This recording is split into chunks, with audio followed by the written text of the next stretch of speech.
Podem veure ja les seves imatges dels Castellers de Vilafranca preparant el que serà la tercera ronda. Una tercera ronda poc convencional perquè es decanten per anar a buscar ja el pilar, però un pilar molt especial.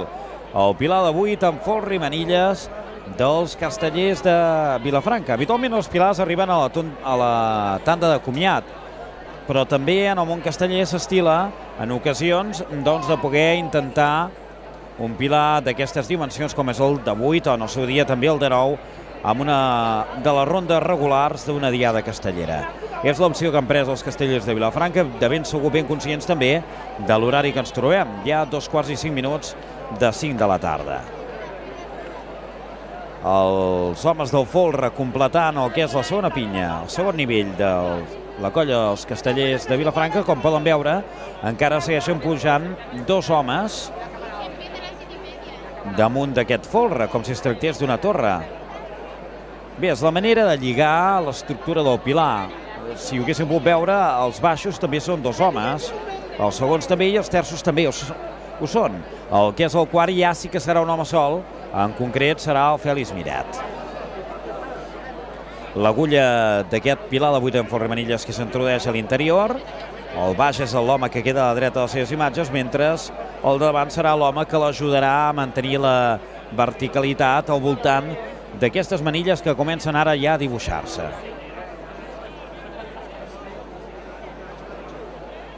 Déu-n'hi-do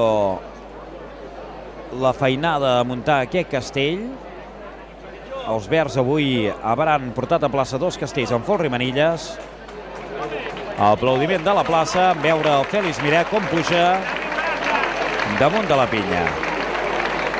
És el primer cop també que s'intenta aquest castell aquesta temporada. Els verds enguany han consolidat bé el pilar de 7 en les darreres setmanes, per bé que havien tingut alguns dubtes, però en els darrers dies, darreres setmanes, han pogut fer al ple aquest pilar de 7 en folre. Sense anar més lluny, ahir mateix, o també el passat diumenge, abans d'ahir. Avui toca el de 8 en folre i manilles.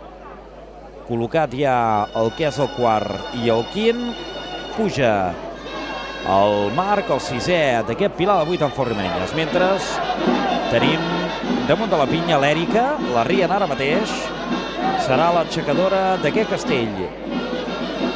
I el petit conegut com a Xinxan encara damunt de les manilles. Aquí veuen l'Èrica pujant molt finetament i arrien ja el petit Enxaneta, ja a l'alçada de l'Ignasi, entrant el que és l'aixecadora l'Èrica. El pilar de 8 presenta bona mida. Com poden veure, el folre i les manilles estan pràcticament quietes, immòbils, sense gaire treball. Atenció, moment determinant del pilar de 8, fa la motxilla, entrarà l'Enxaneta a punt de carregar, ho fan els Castellers de Vilafranca important la sortida del pilar de 8, sembla que el podran aguantar bé. Els Castellers de Vilafranca el podran descarregar, el tenen al seu abast. L'Enxaneta ja damunt de manilles, surt l'aixecadora.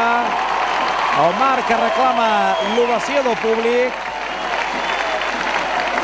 I els Castellers de Vilafranca, amb una aparent comoditat, carreguen i descarreguen el pilar de 8 en folre i manilles. Qui ho diria que aquesta temporada han hagut de fer alguns canvis que no acabaven de trobar-li el joc precís a l'espadat. I avui, com podem veure, celebren la consecució novament d'aquest pilar de 8 en folre i manilles. Contents els Castellers de Vilafranca. La balconada de l'Ajuntament també celebra aquest pilar de 8 en folre i manilles, aconseguida per la colla dels verds. Quina actuació! Ahir de 3 grans castells carregats, avui de 3 grans castells descarregats. Vaja, amb una festa major de 3 dies en la que s'han despatxat a ple i han aconseguit fer un autèntic recital. L'actuació més petita dels verds d'aquesta festa major és equiparable a la més gran que es va veure ahir a Sant Fèlix per part d'una colla forània. El públic ovaciona llargament els Castellers de Vilafranca. La imatge del balcó també aplaudint els verds havent aconseguit aquest gran recital casteller. El pilar de 8 en folre i manilles en la tercera ronda d'aquesta diada que podríem dir que tenen la satisfacció d'haver descarregat els 3 castells